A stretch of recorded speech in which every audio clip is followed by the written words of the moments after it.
pensez que la Silicon Valley a tout inventé? Que les réseaux sociaux sont nés au début des années 2000? Que les startups, c'est nouveau? Eh bien, pas tant que cela. Paléo Futur décode notre société actuelle en se replongeant dans le passé. C'est étonnant.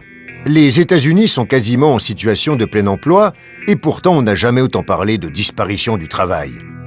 Les robots inquiètent et la menace porte un nom, l'intelligence artificielle. Par le passé, on était bien plus zen. En 1960, les prévisions se réjouissaient de la disparition annoncée du travail. Ce qui nous attendait n'était pas le chômage, mais les vacances perpétuelles. En 1967, le fondateur du magazine L'Express, Jean-Jacques Servan-Schreiber, annonce qu'on ne travaillera bientôt plus que 147 jours par an. Ça ne vous est pas arrivé? Ah, les prédictions. Entre les inquiétudes de chômage d'aujourd'hui et les fantasmes d'hier, un point commun. L'idée qu'avec les machines, il n'y aura plus rien à faire. Mais hélas, la fin du travail n'est jamais arrivée. Un cabinet de conseil s'est penché sur les chiffres de l'emploi en Angleterre de 1871 à aujourd'hui. Le résultat est sans appel. Malgré l'arrivée de l'électricité, de la réfrigération, du téléphone ou de l'aviation, en 140 ans, la technologie a créé plus d'emplois qu'elle n'en a détruit. Alors, pourquoi avons-nous si peur? Parce que certains métiers disparaissent. Votre smartphone vous a certainement réveillé ce matin. Mais il y a plus d'un siècle, vous auriez dû faire appel à un knocker-up, une personne avec un long bâton qui aurait frappé à votre fenêtre jusqu'à l'ouverture des paupières. À l'époque où les rues étaient encombrées de crottins, on tombait parfois sur des nettoyeurs de carrefour dont le rôle était de balayer devant les citoyens distingués.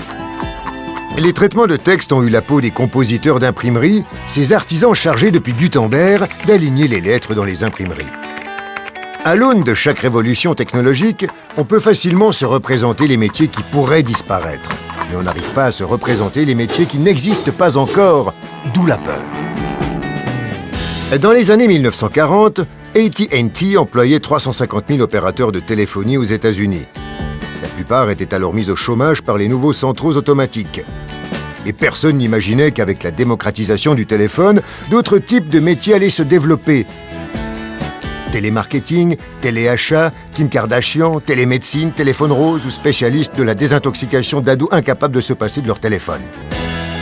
Comme il l'a prouvé plus d'une fois quand il s'agit de rentabiliser une technologie, l'humain manque rarement d'imagination. Si l'on veut voir le verre à moitié vide, on peut se dire que l'humain court à sa perte en inventant des machines de plus en plus intelligentes. Mais les optimistes, eux, noteront que les métiers qui disparaissent sont souvent peu qualifiés ou répétitifs. L'automatisation nous force à nous tourner vers les compétences que les robots ne peuvent pas nous piquer, comme la flexibilité, la créativité, le bon sens et l'empathie. Le futur, ce n'est peut-être pas les humains contre les machines, mais les humains et les machines.